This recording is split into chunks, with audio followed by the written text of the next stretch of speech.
I still keep that small, creased piece of paper in my dresser drawer, because it saved my life. 5 words, scrawled in shaky handwriting, fake being sick. Leave now. At the time, I thought my 15-year-old daughter, Maya, was being dramatic.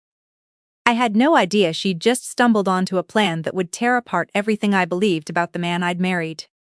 That Saturday started like any other in our quiet suburb outside Chicago. My husband, Richard, was hosting a brunch for his business partners, and I'd spent 3 days getting every detail right: the table settings, the menu, even the flowers. While I stood at the stove finishing breakfast, Maya grabbed my wrist and pulled me into her room. Her face had gone white. Her hands were shaking. She pressed the folded note into my palm and begged me not to ask questions, just to trust her.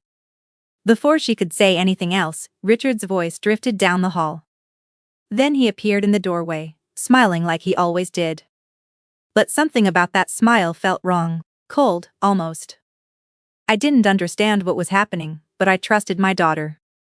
I told Richard the first had a splitting headache and needed to run to the pharmacy. He frowned but agreed. Maya insisted on coming with me. The second we backed out of the driveway, she started crying so hard she could barely speak. The night before, she told me, she'd heard Richard on the phone in his office. He wasn't talking business. He was talking about me. Calmly, almost cheerfully, he described how I'd drink my usual afternoon tea during the brunch, collapse, and everyone would assume it was a heart attack. He even laughed about the life insurance policy, the one he'd convinced me to sign 8 months earlier, $1 million.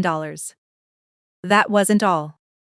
After the call ended, Maya had crept into his office and gone through his desk. What she found there was worse than the phone call. Paperwork. Bank statements. Proof that Richard's company wasn't the success he'd been bragging about for years, it was drowning in debt. And buried in those documents was something else, evidence that he'd been quietly draining money from my accounts for months. My husband wasn't just planning to kill me. He was already robbing me blind while he waited for the perfect moment to do it. My whole world cracked open right there in the car. The man I trusted, the man I loved, had married me for one reason: my money. And running wasn't going to save us. If we just disappeared, Richard would tell everyone I'd had a breakdown and vanished with our daughter. We needed something he couldn't talk his way around. We needed proof. So we did the hardest thing imaginable. We drove home and walked back into that house like nothing had happened. I plastered on a smile and rejoined the brunch, keeping Richard and his guests busy while Maya slipped upstairs. She found the office unlocked. Inside a drawer, tucked behind old files, was a small glass bottle. Next to it, a handwritten sheet, a timeline, almost like a recipe. When to give it to me, how long it would take, what symptoms to expect. She photographed everything with shaking hands. She almost made it out clean. But Richard noticed she was missing from the party, and something in his face changed. Before we could get out the front door, he'd locked us both inside a bedroom upstairs. That was the moment I knew he understood we knew. We didn't panic, or maybe we did, but we moved anyway. We knotted bedsheets together, looped them around the window frame, and climbed down the side of the house while Richard pounded on the door behind us. We ran through the trees behind our neighborhood, not stopping until we hit the lights of a shopping plaza on the other side. That's where I called Diane, an old friend from college who'd become a criminal defense attorney. But before she could reach us, 2 police officers found us first. Richard had gotten there ahead of us in every way that mattered. He'd already called it in, claiming I was unstable and had taken off with our daughter against her will. Diane arrived just in time. She told us both to stop talking immediately and let her handle everything. Within the hour, she had investigators moving on a search warrant, racing to get into that house before Richard could destroy what Maya had already captured on her phone. At the station, Richard sat across from detectives looking like the perfect concerned husband. He said I'd been dealing with a mental illness for years. He said the bottle in his office was nothing, just old medication.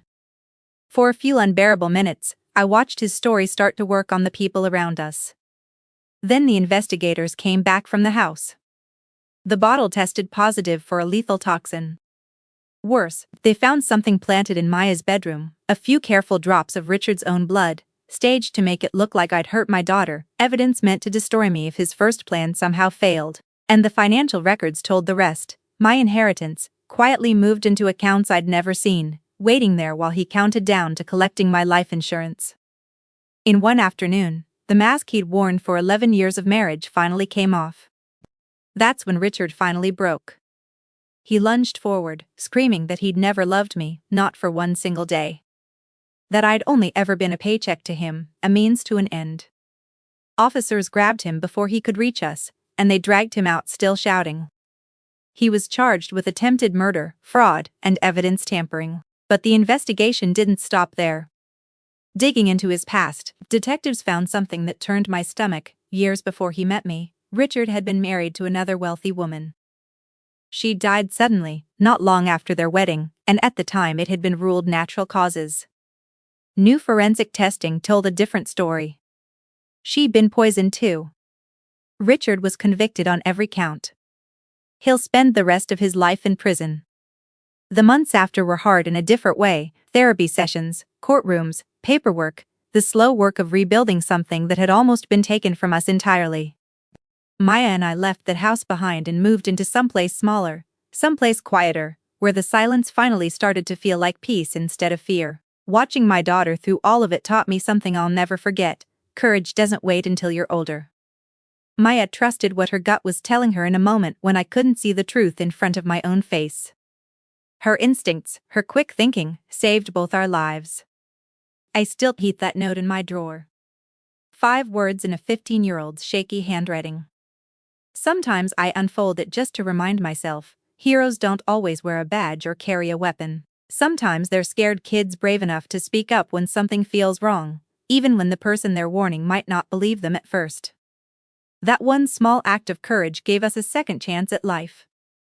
And it taught me something I'll carry forever: listening to the people who truly love you can be the difference between living and dying.